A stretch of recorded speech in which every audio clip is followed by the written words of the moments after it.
संगच्छध्वं संवदध्वं समवमनासि जानताम। अर्थात हम सब साथ मिलकर चलें, हम मिलकर संवाद करें, यानी हम सबका मन मस्तिष्क भी एक रहे। दोस्तों, मैं रमनदीप आप सभी का यूपीएससी हिंदी के इस यूट्यूब चैनल पर स्वागत करता हूं। आप सब यह सोच रहे हो कि सर आज आते आते इतने बड़े बड़े संस्कृत के मंत्र क्यों पढ़ रहे हैं। दरअसल हमारे प्रधानमंत्री नरेंद्र मोदी जी ने UNFCCC का जो COP26 का सम्मेलन चल रहा है वहां पर अपनी बात का शुभारंभ इन्हीं मंत्रों के साथ किया था। और आज का जो हमारा प्रश्न है दोस्तों वह भी COP26 के संदर्भ में ही है। तो उससे पहले मैं आप लोगों को बता देता हूं दोस्तों, ये हमारी सीरीज चल रही है प्रीलिम्स 2022 एग्जाम को ध्यान में रखते हुए। आज हमारी डे 3 की क्लास है और इसमें हम लोग डेली 10 क्वेश्चन का अभ्यास कर रहे हैं। ठीक है, तो चलिए स्टार्ट करते हैं आज का हमारा पहला प्रश्न और देखते हैं हमारा पहला प्रश्न क्या दिया हुआ है। पहला प्रश्न है दोस्तों हमारा, भारत ने COP26 में नेट जीरो कार्बन उत्सर्जन का जो लक्ष्य रखा है वो कब तक का रखा है। अर्थात अगर आप लोगों ने न्यूज़ देखा होगा तो अभी G20 के सम्मेलन के बाद प्रधानमंत्री मोदी UNFCCC का जो COP26 का सम्मेलन हो रहा है, कहाँ पर हो रहा है तो ग्लासगो स्कॉटलैंड में। मैंने अपने डे 1 की क्लास में ये वहाँ पर आप लोगों से यह प्रश्न पूछा भी था कि COP26 का सम्मेलन का आयोजन कहाँ पर किया जा रहा है। ठीक है, तो उसका सही आंसर क्या है दोस्तों, ग्लासगो स्कॉटलैंड। अच्छा, अब प्रश्न क्या उठता है दोस्तों कि इस COP26 में जब प्रधानमंत्री मोदी जी ने संबोधन दिया अंतर्राष्ट्रीय मंच पर और हिंदी भाषा में उन्होंने अपना संबोधन दिया प्रॉपर, तब उन्होंने अपना भारत का जो लक्ष्य था उस लक्ष्य को रखा है। और उस लक्ष्य को रखते समय प्रधानमंत्री मोदी जी ने पंचामृत का एक कॉन्सेप्ट दिया। आज हम लोग उस पंचामृत कॉन्सेप्ट से अपना शुरुआत करेंगे। ठीक है, तो इस प्रश्न का जो ऑप्शन है चार आप लोगों के सामने देखिए, एक है 2050, 2060, 2070 और 2080। आप लोग को यह बताना है कि भारत ने नेट जीरो कार्बन उत्सर्जन, ठीक है, नेट जीरो कार्बन एमिशन का जो लक्ष्य रखा, जो टारगेट रखा है वो किस ईयर तक अचीव करने का रखा है। इसका आंसर आप लोग कमेंट सेक्शन में दीजिए। ठीक है, चलिए देखते हैं कि प्रधानमंत्री मोदी जी का जो पंचामृत का कॉन्सेप्ट है वो है क्या।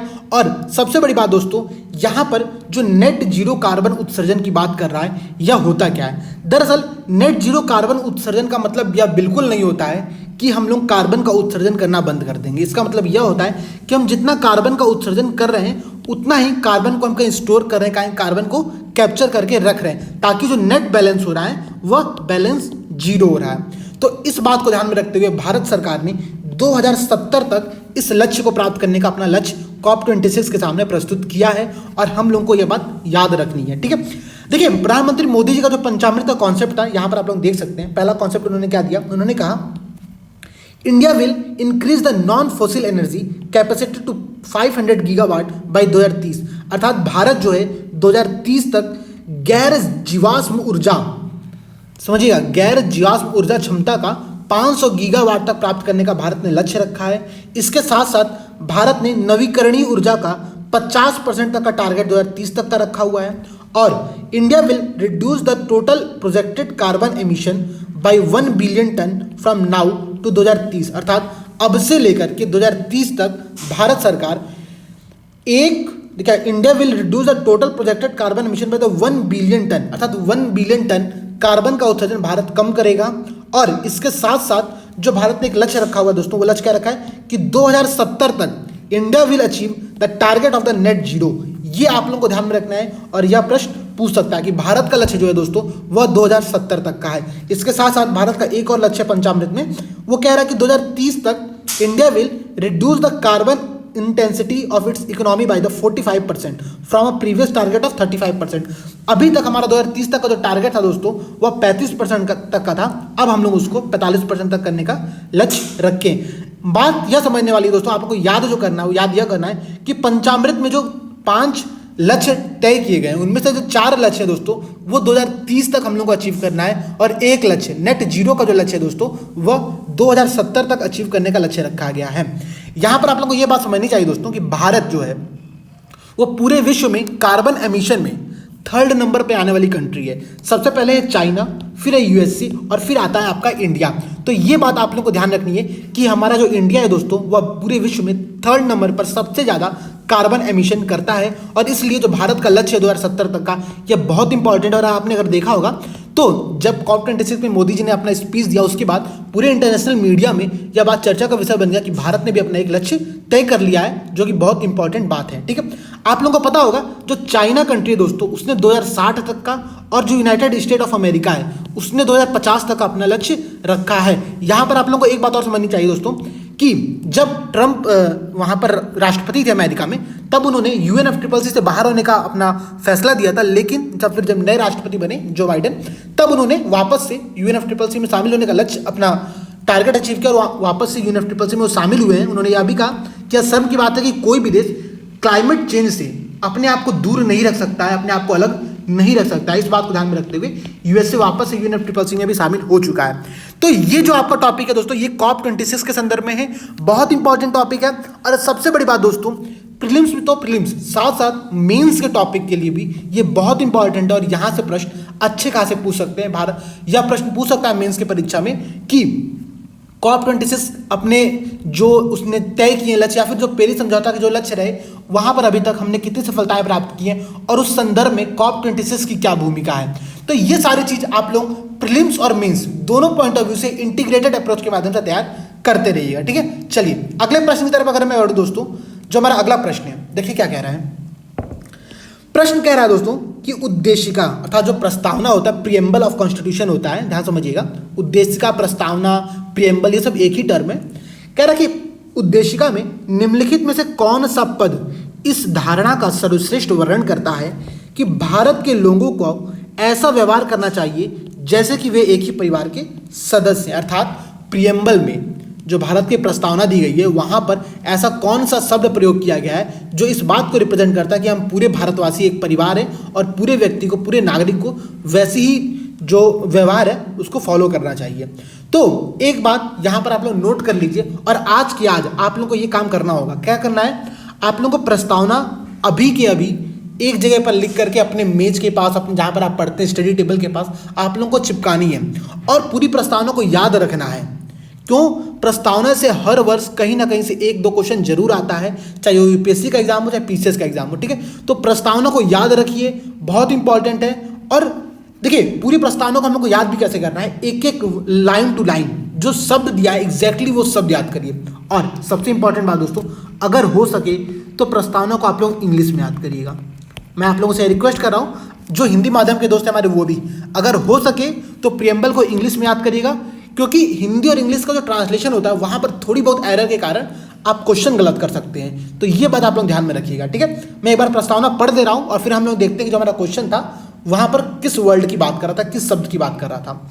देखिए क्या दिया हुआ है, हम भारत के लोग भारत को एक संपूर्ण प्रभुत्व संपन्न, समाजवादी, पंथ निरपेक्ष, लोकतंत्रात्मक गणराज्य बनाने के लिए तथा उसके समस्त नागरिकों को सामाजिक, आर्थिक और राजनीतिक न्याय, विचार, अभिव्यक्ति, विश्वास, धर्म और उपासना की स्वतंत्रता, प्रतिष्ठा और अवसर की समता प्राप्त कराने के लिए तथा उन सब में व्यक्ति की गरिमा और राष्ट्र की एकता और अखंडता सुनिश्चित करने वाली बंधुता बढ़ाने के लिए दृढ़ संकल्प होकर अपनी संविधान सभा में आज तारीख 26 नवंबर 1949, याद रखिएगा 26 नवंबर 1949 बहुत इंपॉर्टेंट वर्ड है। ठीक है, बहुत इंपॉर्टेंट टर्म है, ये बात आप लोगों को ध्यान में रखनी है। क्योंकि अगर आप लोगों ने देखा होगा तो 8 अगस्त अभी क्वेश्चन में आया था, तो ऐसे पूछ सकता है कि 26 नवंबर 1949, ठीक है, को एतद द्वारा इस संविधान को अंगीकृत, अधिनियमित और आत्मार्पित करते हैं।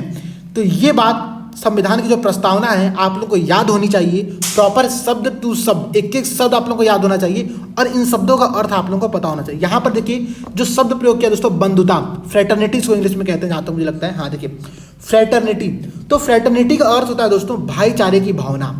और यहाँ पर जो प्रश्न पूछा दोस्तों, अगर आप लोग फिर से प्रश्न पढ़िए, लिखा है कि भारत के लोगों को ऐसा व्यवहार करना चाहिए जैसे कि वे एक ही परिवार के सदस्य हैं। तो ये किस बात को रिप्रेजेंट कर रहा है, ये किस शब्द को रिप्रेजेंट कर रहा है, ये रिप्रेजेंट कर रहा है आप लोगों का बंधुता, फ्रेटर्निटी जो शब्द है दोस्तों उसको रिप्रेजेंट कर रहा है। तो इसका सही आंसर क्या होगा दोस्तों, डी, सेकंड का डी अर्थात बंधुता इसका सही आंसर होगा। तो ये बात आप लोग याद रखिएगा और प्रस्तावना को तो आप लोग याद कर ही लेना है, आज की आज याद कर लीजिएगा। ठीक है, चलिए आगे बढ़ते हैं। अच्छा यहाँ पर देखिए, यहाँ पर बाकी जो शब्द दिए हुए हैं दोस्तों उनका भी अर्थ मैंने लिखा हुआ है, तो आप लोग एक बार पढ़ लीजिएगा इन सारे शब्दों को। ठीक है, बहुत इंपॉर्टेंट है और पूछ सकते हैं आगे परीक्षाओं में कभी भी। अगला प्रश्न क्या दिया हुआ है दोस्तों, प्रश्न है कि अंतर्राष्ट्रीय ऊर्जा एजेंसी, इंटरनेशनल एनर्जी एजेंसी एक स्वायत्त अंतर सरकारी संगठन है जो कि ऊर्जा की मांग और आपूर्ति की प्रवृत्तियों पर महत्वपूर्ण विश्लेषण और अंतर्दृष्टि प्रदान करता है। इसे किस संगठन के अंतर्गत स्थापित किया गया है? अब देखिए, अगर आप लोग प्रश्न पढ़ रहे होंगे तो आप लोगों को कुछ समझ में नहीं आ रहा होगा कि ऐसे ऐसे शब्दों का प्रयोग किया है, इसमें इतने शुद्ध हिंदी शब्द का प्रयोग किया है कि आधे लोगों को तो हवा ही नहीं लगा कि कहना क्या चाह रहा है। ठीक है, सिंपल सी बात दोस्तों ये है, प्रश्न ये पूछ रहा है कि जो IE है, मतलब इंटरनेशनल एनर्जी एजेंसी है, उसे किस संगठन के अंतर्गत स्थापित किया गया है। सिंपल सा प्रश्न आप लोगों के सामने ये दिया हुआ है और आप लोगों को इसका आंसर देना है। ठीक है, अच्छा देखिए, प्रश्न में जो आप लोगों का बात लिखी हुई है एक बार फिर समझिएगा आप लोग। जो इंटरनेशनल एनर्जी एजेंसी है, यहाँ पर आप लोगों के सामने 4 विकल्प है, पहले विकल्प देख लेते हैं हम लोग। एक है संयुक्त राष्ट्र अर्थात यूनाइटेड नेशन, फिर कह रहा है पेट्रोलियम निर्यातक देशों का संगठन अर्थात इसको इंग्लिश में क्या कहेंगे, ओपेक, शायद ओपेक कहते हैं। ठीक है, अच्छा फिर कह रहा है आर्थिक सहयोग और विकास संगठन OECD की बात कर रहा है यहाँ पर, और ये G20 की बात कर रहा है। कह रहा है कि इन चारों संगठनों में से किसके अंतर्गत इंटरनेशनल एनर्जी एजेंसी इसकी स्थापना की गई है। तो आप लोगों को पता होना चाहिए दोस्तों कि जो इंटरनेशनल एनर्जी एजेंसी है इसकी स्थापना 1973-74 के दौरान की गई थी, जब वहाँ उस समय एक तेल संकट था। तो तेल संकट से निकालने के लिए इंटरनेशनल एनर्जी एजेंसी की स्थापना OECD के अंतर्गत की गई थी। तो ये बात आप लोग ध्यान रखिएगा कि OECD के अंतर्गत, ठीक है, आर्थिक सहयोग और विकास संगठन, यहाँ पर देखिए लिखा हुआ है आर्थिक सहयोग और विकास संगठन, इस संगठन के अंतर्गत इंटरनेशनल एनर्जी एजेंसी की स्थापना 1974 में की गई थी। ठीक है, ये बात आप लोगों को याद रखना है, बहुत इंपॉर्टेंट है और अच्छा क्वेश्चन यहाँ पर बन सकता है। अच्छा चलिए अगले प्रश्न की तरफ अगर मैं बढ़ूँ दोस्तों, जो हमारा अगला प्रश्न है वो भी बहुत इंपॉर्टेंट है और इस पर प्रश्न मुझे लगता है 1 वर्ष आधा भी हुआ है। आधार कार्ड पर एक प्रश्न आया हुआ है, तो उसी के संदर्भ में यहाँ पर एक प्रश्न दिया हुआ है। प्रश्न क्या है, भारतीय विशिष्ट पहचान प्राधिकरण UIDAI, ठीक है, UIDAI, ठीक है, भारतीय विशिष्ट पहचान प्राधिकरण के संदर्भ में निम्नलिखित कथनों पर विचार कीजिए। 2 कथन दिए हैं। पहला कथन क्या कह रहा है, कह रहा है कि यह इलेक्ट्रॉनिक्स और सूचना प्रौद्योगिकी मंत्रालय, ministry of electronics and information technology, इस मंत्रालय के अधिकार क्षेत्र में एक वैधानिक निकाय है। यहाँ पर दो कीवर्ड है दोस्तों, ध्यान रखिएगा। पहला मंत्रालय का नाम और दूसरा कि एक स्टैच्यूटरी बॉडी है, वैधानिक निकाय है। ये 2 कीवर्ड दिया हुआ है और मैंने आप लोगों को वैधानिक निकाय का अर्थ प्रॉपर समझाया था। ठीक है, अच्छा सेकेंड स्टेटमेंट क्या है दोस्तों, वो कह रहा है कि भारत के सभी निवासियों को एक 16 अंक की विशिष्ट पहचान संख्या प्रदान करना अनिवार्य है। तो यहाँ पर जो 2 कीवर्ड का प्रयोग किया गया दोस्तों, वो है एक अनिवार्य और एक 16 अंकीय। ये बात आप लोग ध्यान रखिएगा।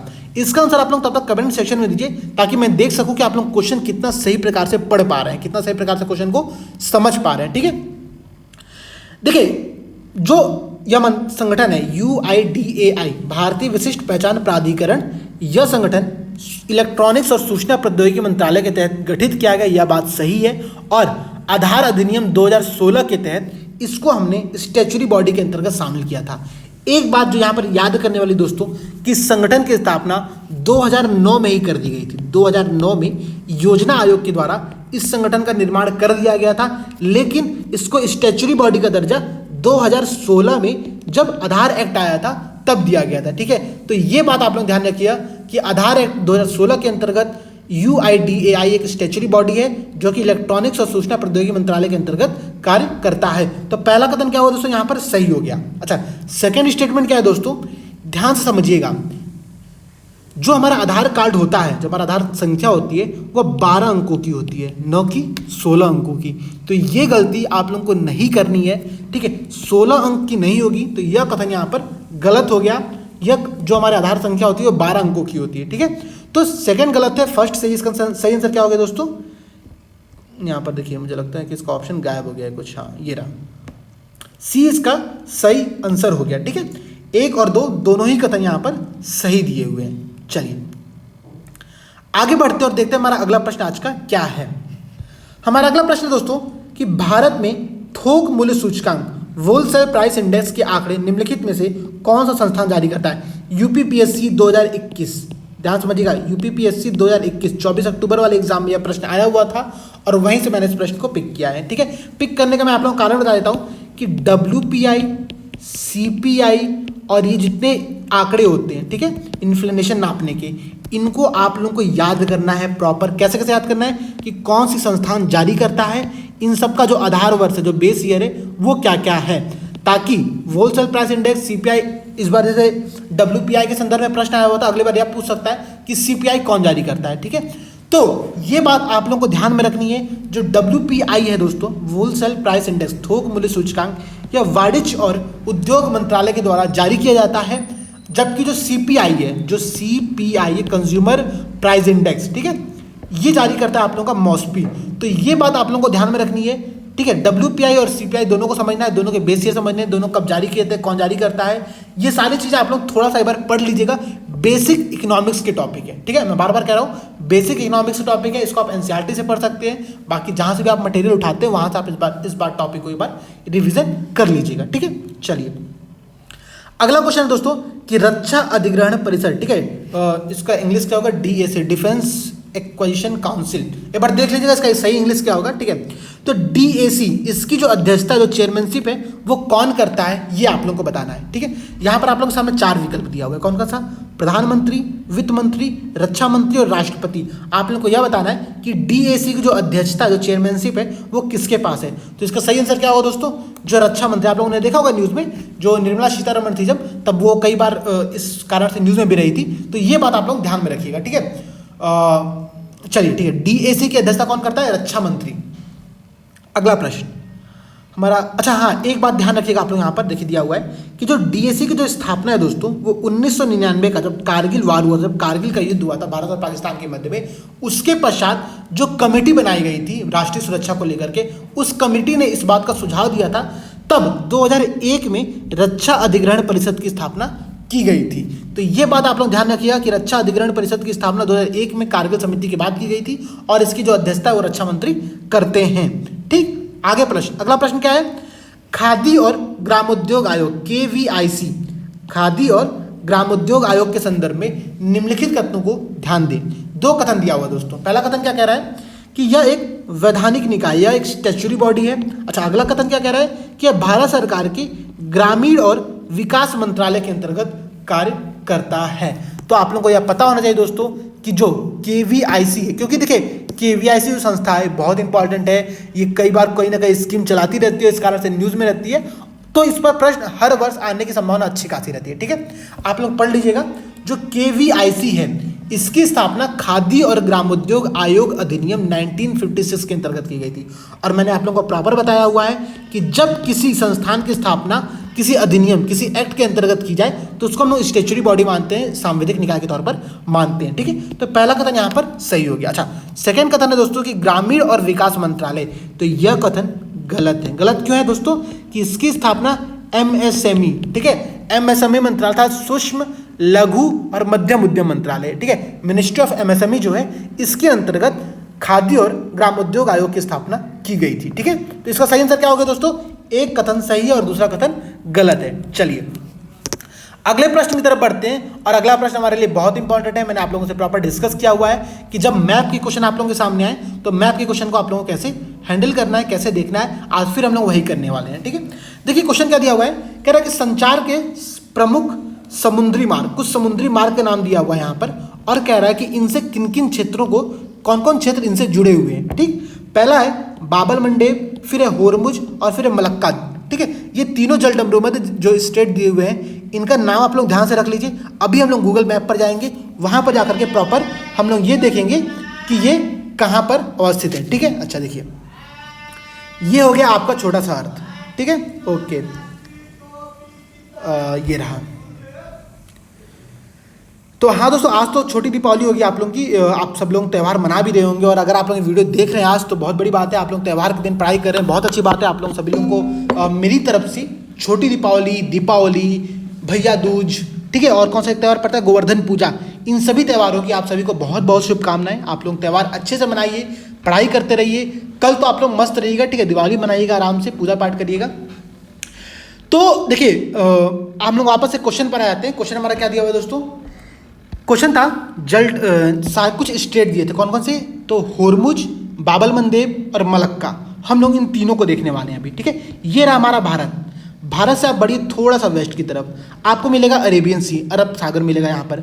अब अरब सागर में आप देखेंगे तो दो चीज़ें हुई, एक जो ऊपर वाला पोर्शन है, ये जो भी मैं जूम कर रहा हूँ जिसको, यहाँ पर आप देखिए तो ये जो है ये गल्फ ऑफ ओमान दिया हुआ है, ये जो आपको छोटा सा रीजन है यहाँ पर, ये गल्फ ऑफ ओमान है, ओमान के जस्ट ऊपर, ठीक। और अगला जो है यहाँ पर ये पर्शियन गल्फ है, फारस की खाड़ी है, तो फारस की खाड़ी और गल्फ ऑफ ओमान इन दोनों को जोड़ता है कौन सा स्टेट, यहाँ पर देखिए वो स्टेट दिया हुआ है, ठीक है। देखिए यहाँ पर कहाँ गया वो स्टेट, कहीं कहीं होना चाहिए, एक सेकेंड, स्टेट ऑफ होर्मुज, ठीक है। ये होर्मुज जल संधि जो है यहाँ पर दोस्तों, देखिए आप लोग यहाँ पर लिख रहा होगा होर्मुज जल संधि, ये जल संधि फारस की खाड़ी और ओमान की खाड़ी को जोड़ती है, तो ये बात आप लोगों को ध्यान में रखना है, ठीक। होर्मुज जल संधि हो गया। अच्छा, अब हम अगर नीचे आए दोस्तों थोड़ा सा, यहाँ पर आप देख रहे होंगे ये गल्फ ऑफ अडन दिया हुआ है, अदन की खाड़ी दिया हुआ है, और यहाँ पर आपका रेड सी है, लाल सागर है, और यही रेड सी आपका आगे जाकर के स्वेज कैनाल और इन सब चीज़ों में मिल जाता है, ठीक है। मैं सही हूँ ना? हाँ, ये आपका स्वेज कैनाल में मिल जाता है, जो कि आपका भूमध्य सागर मेडिटेरियन सी में जाता है, ठीक। तो रेड सी और अदन की खाड़ी इन दोनों कौन सा संधि जोड़ती है, यहाँ पर आप देखिए, यहाँ पर दिया हुआ है बाब अल मंदेब स्टेट, ठीक है। तो बाब अल मंदाब स्टेट जो है ये आपका रेड सी और अदन की खाड़ी को जोड़ने का प्रयास करता है, तो ये दोनों आप लोग ध्यान में रखिएगा, बाब अल मंदेब हो गया, होर्मुज हो गया। अब आपका बचा एक मलक्का जल स्टेट, तो अब हमको भारत से ईस्ट की तरफ बढ़ना है, ठीक है। आप ईस्ट की तरफ थोड़ा सा बढ़िए, आप ये देख रहे होंगे यहाँ पर आपका ये इंडोनेशिया का रीजन है, और ये आपको जो साउथ एशिया पड़ रहा है, सॉरी हाँ साउथ एशिया पड़ रहा है, यहाँ पर आप देखिए तो ये आपका मलक्का स्टेट दिया हुआ है, ठीक है। ये मलक्का स्टेट है, ये ध्यान रखिएगा आप लोग। तो इस प्रकार से जो तीनों स्टेट थे हम लोगों ने देख लिया, तीनों जल संधियां हम लोगों ने देख ली, और मैं आप लोगों से बार बार यही कह रहा हूँ, हम लोगों को अपने पूरे मैप के जब भी क्वेश्चन हमारे सामने आए तो हम लोग को ऐसे ही तैयार करना है, हम लोग को ऐसे ही देखना है कि ये सारी चीज़ें कहाँ पर अवस्थित है और कौन सी चीज़ कैसे हम लोग को याद करनी है, ठीक है। तो एक बार आप लोग अगर मैप देखते जाओगे तो आप लोगों को चीज़ें अच्छे से याद होती जाएंगी, ठीक है। चलिए वापस से प्रश्न पर आते हैं, देखते हैं हमारा अगला प्रश्न, मतलब ये प्रश्न क्या था। अच्छा, अभी हमने देखा कि जो होर्मुज जल संधि है वो फारस की खाड़ी और हिंद महासागर को जोड़ता है। हमने देखा कि ऊपर होर्मुज है और नीचे वाले पर ये बाबल मंदेब है, तो नीचे वाले में क्या हो गया, लाल सागर, रेड सी और हिंद महासागर, ये भी कथन सही है, ये भी कथन सही है। करें मलक्का जल स्टेट, तो हिंद महासागर और प्रशांत महासागर, मलक्का जल स्टेट हिंद महासागर और प्रशांत महासागर। अभी हमने देखा था ना इंडोनेशिया के बीच से ये दोनों महासागर को जोड़ने का प्रयास कर रहा है, तो ये तीनों ही स्टेटमेंट यहाँ पर सही दिए हुए दोस्तों। इसका सही आंसर क्या हो गया, 1, 2 और 3। तो इस बात को आप लोग याद रखिएगा, ठीक है। और मैप के क्वेश्चन को ऐसे याद करिए, मैप मार्क करते चलिए साथ में, क्योंकि मैप एक साथ आप बैठ के सारे मैप के सारे टॉपिक को नहीं देख सकते हैं, मैप हम लोग को ऐसे ही देखना पड़ेगा, डेली एक एक टॉपिक आप देखते चलिए तो आपका पूरा मैप जो है वो तैयार होता जाएगा। अच्छा, अगला प्रश्न फिर देखिए करंट अफेयर से, क्वेश्चन क्या है, भाषा संगम, भाषा संगम ये किस मंत्रालय की पहल है, यहाँ पर यह प्रश्न पूछा हुआ है। अच्छा, यहाँ पर आप लोग सामने 4 विकल्प दिया दोस्तों, कौन कौन सा विकल्प है। पहला विकल्प है शिक्षा मंत्रालय, मिनिस्ट्री ऑफ एजुकेशन, संस्कृति मंत्रालय, मिनिस्ट्री ऑफ कल्चर, विज्ञान और प्रौद्योगिकी मंत्रालय, साइंस एंड टेक्नोलॉजी मिनिस्ट्री, और इनमें से कोई नहीं, नन ऑफ द एवम। आप लोगों को ये बताना है कि जो भाषा संगम इनिशिएटिव है वो किस मंत्रालय की पहल है। तो मैं आप लोगों को बता दूं, एक भारत श्रेष्ठ भारत, एक भारत श्रेष्ठ भारत नाम का एक स्कीम शिक्षा मंत्रालय चला रहा है, और उसी स्कीम के तहत भाषा संगम नाम का एक कार्यक्रम शिक्षा मंत्रालय ने स्टार्ट किया। इसमें है क्या दरअसल, जो एनसीईआरटी है, ये एनसीईआरटी जो अनुसूचित भाषाओं, जो 8वीं अनुसूची में 22 भाषाएं शामिल है, उन भाषाओं के लिए एक ऐसा माध्यम तैयार करा, एक ऐसा एप्लीकेशन तैयार करा जहाँ पर आप जो कॉमन सेंटेंसेस, जैसे कि आप किसी का हाल चाल पूछते हैं, किसी को नमस्कार करते हैं, तो इन सबको उन 22 भाषाओं में कैसे पढ़ा जाता है, कैसे याद किया जाता है, वो याद कराने का काम इस भाषा संगम पोर्टल के द्वारा किया जा रहा है, और यह शिक्षा मंत्रालय के अंतर्गत एक इनिशिएटिव है। एक बात यहाँ पर और ध्यान में रखें दोस्तों, एक भारत श्रेष्ठ भारत, ठीक है। मैं आप लोग को फिर बता दूं, अगर मेंस की राइटिंग आप लोग करोगे हमारे साथ सीजन के बैच के अंतर्गत, वहां पर आप लोगों को ऐसे क्वेश्चंस को टैकल करने को मिलेगा, और आप लोगों को ये बताया जाएगा कि जो ऐसी पहले हैं उनका हम लोग को उत्तर लेखन में कैसे प्रयोग करना है। वहां पर आप प्रयोग कर सकते हो। मानिए अगर कोई प्रश्न पूछता है कि समाज में तुष्टिकरण बढ़ रहा है या फिर समाज में सांप्रदायिकता बढ़ रही है, तो आप ऐसे में कैसे इन सबको एक साथ शामिल करोगे, या फिर क्षेत्रवाद की जो भावना है उसको कम करने के लिए आप क्या करोगे। तो वहां पर आप एक भारत श्रेष्ठ भारत इनिशिएटिव को केस स्टडी के तौर पर यूज कर सकते हो, वहां पे प्रॉपर समझा सकते हो, ठीक है। तो उत्तर लेखन में कैसे इनरिचमेंट करना, अगर आप लोग को यह चीज़ सीखनी है तो आप हमारे साथ जो सृजन का आंसर राइटिंग प्रोग्राम चल रहा है उसको ज्वाइन कर सकते हैं। 5 नवंबर से यह बैच स्टार्ट हो रहा है। ज्वाइन करने के लिए जो आप लोग को नंबर दिए हुए हैं, दोनों नंबर, इन दोनों नंबर पर आप लोग कॉन्टेक्ट कर सकते हैं, बात कर सकते हैं, और जो जानकारी आप लोग वहाँ पर ले सकते हैं, ठीक है। चलिए आज का हमारा जो लास्ट क्वेश्चन है दोस्तों, वो देखते हैं क्या कह रहा है। क्वेश्चन है इतिहास से, ठीक है। अभी तक हमने इतिहास का क्वेश्चन आज कोई भी नहीं देखा था, तो ये लास्ट क्वेश्चन इतिहास से, हिस्ट्री से, और देखते हैं क्वेश्चन क्या कह रहा है। कह रहा है सेवरस की संधि, जो सेवरस ट्रीटी थी, ट्रीटी ऑफ सेवरस, उसके प्रकाशन के फलस्वरूप निम्नलिखित में से कौन सी घटना घटी थी। 4 विकल्प है आप लोगों के सामने दोस्तों। एक है असहयोग आंदोलन, फिर है सविनय अवज्ञा आंदोलन, व्यक्तिगत सत्याग्रह और भारत छोड़ो आंदोलन। ठीक है, मैं इंग्लिश में अगर बताऊं आप लोगों को तो सविनय अवज्ञा क्या हो गया आप लोगों का, सिविल डिसोबीडिएंट। ठीक है, व्यक्तिगत सत्याग्रह इंडिविजुअल सत्याग्रह था, भारत छोड़ो क्विट इंडिया मूवमेंट था, और असहयोग आंदोलन नॉन कोऑपरेशन मूवमेंट। तो जो सेवरस की संधि थी दोस्तों, अब देखिए अगर मैं आप लोगों को थोड़ा सा हिस्ट्री के बारे में समझाऊं कि क्या करना है हम लोगों को, तो जब फर्स्ट वर्ल्ड वॉर हुआ, ठीक है, उसके पश्चात भारत जो ब्रिटेन था उसने तुर्की पर नियंत्रण कर लिया और वहाँ का जो खलीफा था, खलीफा कहते थे उसको हटा दिया। ठीक है, तब जब उसकी शक्ति कमजोर होने लगी तो जो भारत के जो मुस्लिम नेता थे उनको इस बात से बड़ी चिंता हुई। तब महात्मा गांधी जी ने क्या कहा उन मुस्लिम नेताओं से कि आप लोग असहयोग करिए, खिलाफत आंदोलन करिए, और उसी के परिणाम स्वरूप सेवरस की संधि के परिणाम स्वरूप असहयोग आंदोलन की शुरुआत हुई थी। ठीक है, तो ये बात आप लोग को ध्यान में रखना है कि जो सेवरस की संधि है वो फर्स्ट वर्ल्ड वॉर के बाद हुई थी और उसके बाद उसके परिणाम स्वरूप असहयोग आंदोलन की शुरुआत भारत में की गई थी। ठीक है, तो ये कॉन्सेप्ट आप लोग याद रखिएगा। इस प्रकार से आप लोगों ने देखा दोस्तों, आज के हमारे 10 क्वेश्चन अटेम्प्ट हो चुके हैं। कल चूंकि दिवाली है तो आप सभी दीपावली का त्यौहार मनाइए, हमारी भी क्लास नहीं होगी, हमारी भी छुट्टी रहेगी। ठीक है, अगले दिन फिर 5 तारीख को हम लोग मिलते हैं और 5 तारीख से हमारा सीजन का आंसर राइटिंग बैच स्टार्ट हो रहा है। और साथ ही साथ दोस्तों 8 नवंबर को हमारा यूपीएससी और यूपीपीएससी का हिंदी और इंग्लिश माध्यम दोनों में एक ओपन टेस्ट हो रहा है। तो आप लोग इस ओपन टेस्ट को दीजिए, अपने आपकी जो लेवल है अभी उसको चेक करिए कि कहाँ कमी रह गई है, किस पोर्शन को हमको और ज़्यादा फोकस जो कि पढ़ाई करनी है, किन किन चीज़ों में अभी हमारी कमियाँ, किन को सुधार हम लोग कर सकते हैं। और सबसे इंपॉर्टेंट बात दोस्तों, पेपर का पैटर्न कैसा होता है वो आप लोगों को यहाँ पर देखने को मिलेगा। तो आप लोग 8 नवंबर की तैयारी करिए और उससे पहले आप लोग दीपावली मनाइए, छोटी दीपावली मनाइए, भैया दूज, गोवर्धन पूजा, इन सब त्योहारों को मनाइए। त्योहारों का पूरा सीजन है। ठीक है, दीपावली दशहरा से लेकर दीपावली तक के सारे त्यौहार हैं, इन त्योहारों को आप लोग अच्छे से मनाइए। यूपीएससी हिंदी परिवार आप सभी को इन सभी त्योहारों के लिए बहुत बहुत शुभकामनाएं देता है। बाकी आप लोगों को ये वीडियो कैसी लग रही है, सीरीज कैसी लग रही है, कमेंट सेक्शन में बताते रहिए। हमारा 6 दिन पूरा होने के बाद इस क्लास को आगे गौरव सर कंटिन्यू करेंगे, तो जैसा भी सुझाव होगा आप लोगों के सुझाव को हम लोग शामिल करेंगे अपने में। ठीक है, चलिए दोस्तों मिलते हैं अगली क्लास में। जय हिंद।